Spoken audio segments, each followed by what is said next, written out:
আসসালামু আলাইকুম। প্রিয় ছাদ বাগান ভাইয়েরা, কেমন আছেন আপনারা? আজকে যে বিষয়ে দেখানো হবে যে ছাদ বাগানের পরিচর্যা, কিভাবে আমরা ছাদ বাগানে অণুজীব তৈরি করব, কিভাবে, যেটা বলে ইফেক্টিভ মাইক্রো অর্গানিজম, উপকারী অণুজীব। মাটিতে অণুজীব না থাকলে মাটির উর্বরতা শক্তি হারা ফেলা দেয়। আজকে সে পদ্ধতি নিয়ে আপনাদের সঙ্গে দেখাবো যে আমরা কিভাবে এই ছাদ বাগানে আমরা অণুজীব সৃষ্টি করব। আর এই জন্য আমাদের কি কি প্রয়োজন দেখেন, লক্ষ্য করে দেখুন।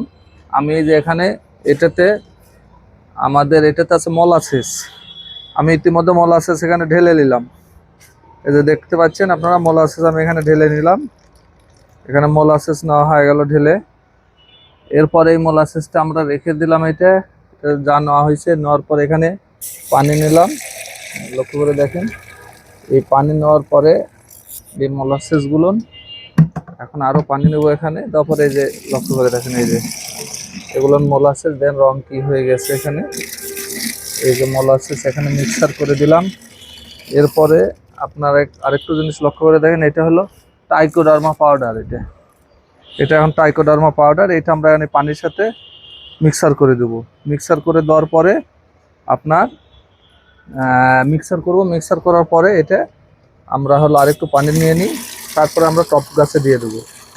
এই মোলাসেস এবং ট্রাইকোডার্মা পাউডার দিলে গাছের উর্বরতা শক্তি বৃদ্ধি পাবে এবং পানিতে ব্যাপক যে মাটিতে যে পরিমাণ অণুজীব প্রয়োজন, উপকারী ব্যাকটেরিয়া, যেটা বলে ইফেক্টিভ মাইক্রো অর্গানিজম, উপকারী অণুজীব, এই যে আমাদের তৈরি করা হয়ে গেছে। আসেন আমরা দেখাই। যে চারা গাছগুলো আছে, এই চারা গাছ এখন আমরা এই সিস্টেমে দিয়ে দেবো। এই যে এখানে এইভাবে ঢেলে দেবো আমরা। এটা হলো অ্যালোভেরা গাছ। আরও আসেন, প্রত্যেকটা অ্যালোভেরা গাছে আমরা অল্প অল্প পরিমাণে দিয়ে দেবো। এখানে এভাবে দিয়ে দিচ্ছি। এটাতে ফুলের গাছ আছে, এটা দিয়ে দিলে, এটা মাসে যদি আমরা 1 থেকে 2 বার দিই, আর অন্যান্য সময় শুধু আমরা পানি দেব, তাহলে হবে। এটা দিলে কি হবে, এখানে গাছের কার্যকারিতা শক্তি তার বৃদ্ধি পেয়ে যাবে এবং সেই ক্ষেত্রে আপনার যে বাজারে থেকে যে জৈব সারের ততটা প্রয়োজন হবে না, কারণ প্রচুর শক্তি এখানে। এছাড়া অতিরিক্ত কোনো ভিটামিনের প্রয়োজন নাই। এটা লাল কালার হয়ে গেছে। এটা লক্ষ্য করে দেখেন, সবগুলাতে একটু একটু করে দিয়ে দিলাম। পানির সাথে মিক্সার করে পাতলা করে নেওয়া লাগবে, পরিমাণ মতো নিয়ে ছাদ বাগানে এইভাবে প্রত্যেকটা গাছে এইভাবে আমাদেরকে দিয়ে দিতে হবে এইভাবে। তাহলে এই উপকারী অণুজীব এখানে সক্রিয় থাকবে। তো এই যে আসেন, আরও আছে। এটাতে অনেক সুন্দর। এখানে দেখেন, এই যে এই অণুজীব, এই ব্যাকটেরিয়া, যেটা উপকারী অণুজীব, ব্যাসিলাস ব্যাকটেরিয়া, এবং এখানে ট্রাইকোডার্মা পাউডার দিয়ে এটা মিক্সার করে, পানি মিক্সার করা আছে। এটা মাসে অন্তত 1 থেকে 2 বার করে যদি দেওয়া হয়, তাহলে গাছের রোগ প্রতিরোধ ক্ষমতা বৃদ্ধি হবে এবং ছত্রাক থেকে গাছ রক্ষা পাবে এবং মাটিতে যে খাদ্য আছে, শক্তি আছে, তার সঞ্চার যোগিয়ে দেয়। সেটা হচ্ছে যে এখানে উপকারী যে অণুজীবগুলো আছে, ব্যাকটেরিয়া, ছত্রাকের কার্যকারিতা বৃদ্ধি হয়। যখন শুধু কেমিক্যাল ব্যবহার করলে এটার কার্যকারিতা অতটা থাকে না একটা সময়, যেহেতু গোড়ায় মাটি কম, সেহেতু অল্প জায়গাতে সেভাবে শক্তি সঞ্চার করতে পারে না গাছ, একটা সময় হ্রাস পেয়ে যায়। এই জন্য আপনার জৈব সার ব্যবহার যেমন গুরুত্বপূর্ণ, পাশাপাশি আপনার এই এই আমরা যদি এইভাবে তরল এই ট্রাইকোডার্মা এবং মোলাসেস মিশ্রিত পানি দিয়ে যদি এইভাবে আমরা মাসে 1 থেকে 2 বার দিই, তাহলে যারা ছাদ বাগান করছেন, ছাদ বাগানের জন্য এটা খুবই উপকার। শুধু উপকার না, লক্ষ্য করে দেখুন যে গাছের যে ডগা কাণ্ড সতেজ হবে। এখানে অতিরিক্ত কোনো জিঙ্ক, ম্যাগনেসিয়াম বা ক্যালসিয়ামের কোনো প্রয়োজন হবে না। সম্পূর্ণটাই এই মোলাসেসের মাধ্যমে এবং এই ট্রাইকোডার্মা প্রক্রিয়া যে তৈরি হচ্ছে, এই তৈরির মাধ্যমে এই গাছের যোগান দেবে। এতে করে অ্যান্টিবডি তৈরি হয় গাছে।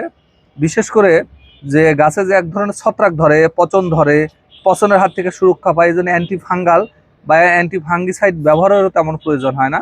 এবং এখানে সরঞ্জাম থাকে, এখানে যে ব্যাকটেরিয়াগুলো এখানে কাজ করে, এখানে উপকারী ছত্রাক, এই ছত্রাকের মাধ্যমে ক্ষতিকারক ছত্রাককে ধ্বংস করার উপকারী ব্যাকটেরিয়া এবং উপকারী ছত্রাক, বন্ধু ছত্রাককে এরা বংশ বিস্তার করে, যার কারণে মাটিতে উর্বরতা শক্তি বিদ্যমান চলমান থাকে। এটা কখনোই মানে আর ঘাটতি দেখা যায় না গাছের। আর এটার গুরুত্বটা খুবই গুরুত্বপূর্ণ।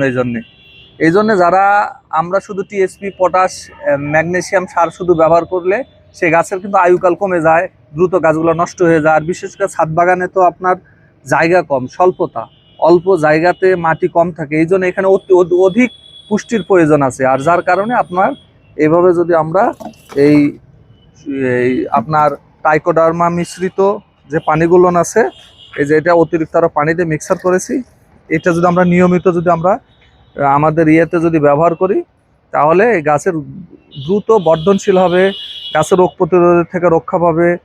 এবং মাটির যে গুণাবলী আছে, অণুজীব ছাড়া তো মাটিতে কোনো শক্তি থাকবে না। তো চলেন আমরা আরো দেখাই ওদিকে পাশে, এই যে আরো গাছ আছে, এই যে এই গাছে ফুল ফুটেছে অলরেডি ইতিমধ্যে।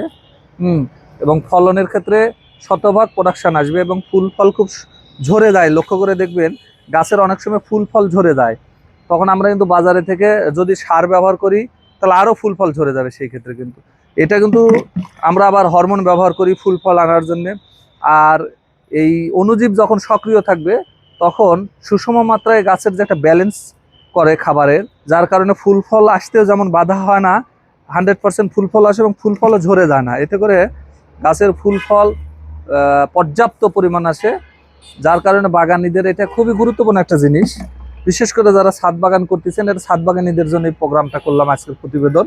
আপনাদের যাদের এই মোলাসেস বা টাইকোডার্মার প্রয়োজন, তারা অবশ্যই মানে অনুসন্ধান করে আসলে পাওয়া খুব মুশকিল। ভালো জিনিস ওভাবে পাওয়া যায় না, শুধু কেমিক্যালের বাজার তৈরি হয়ে গেছে গোটা দেশে আজকে। এই যে লক্ষ্য করে দেখেন, এই যে ঢেলে নিলাম, আসেন। তাহলে আপনারা অবশ্যই আমাদের ইনবক্সে যোগাযোগ করবেন এবং আমাদের চ্যানেলটি আপনারা লাইক এবং সাবস্ক্রাইব করবেন। করলে প্রত্যেকটা প্রোগ্রামের মাধ্যমে আপনারা আমাদের অভিজ্ঞতা, আমার 24 বছরের অভিজ্ঞতা আমি আপনাদের কাছে শেয়ার করতেছি। আপনাদের আরও তথ্য আছে যেটা আপনার সব তো প্রতিবেদনে সম্ভব নয়, আপনারা আমাদের কমেন্টে প্রশ্ন রাখবেন, আমরা অ্যান্সার দেবো। আর মূল বিষয় হচ্ছে যে এটার যদি আপনাদের মোলাসেস বা টাইকোডার্মা ব্যাসিলাস ব্যাকটেরিয়া ছত্রাকের যদি প্রয়োজন হয়, অবশ্যই আপনারা আমাদের ইনবক্সে যোগাযোগ করবেন, আমরা লিঙ্ক দিয়ে দেবো, কোথায় থেকে পাবেন, এর সোর্স কি, কীভাবে ব্যবহার বিধি, নিয়মটা কি, কোন গাছে কি পরিমাণ দিতে হয়, কিভাবে দেওয়া লাগে, আরও বিস্তারিত আপনাদেরকে জানাবো।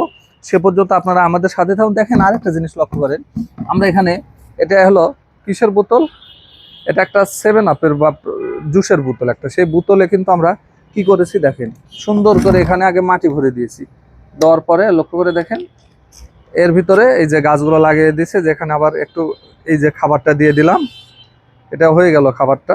এটাতে এখন ফুল ফুটবে, এই সপ্তাহের মধ্যে ইনশাল্লাহ ফুল ফুটে যাবে। এই যে এগুলান সব কলা কৌশল, এগুলান কত সুন্দর। এইভাবে আমাদেরকে কাজগুলান আগায় নিয়ে যেতে হবে। এগুলো অনেক প্রযুক্তি এবং কৌশল, সম্পূর্ণটা কৌশল।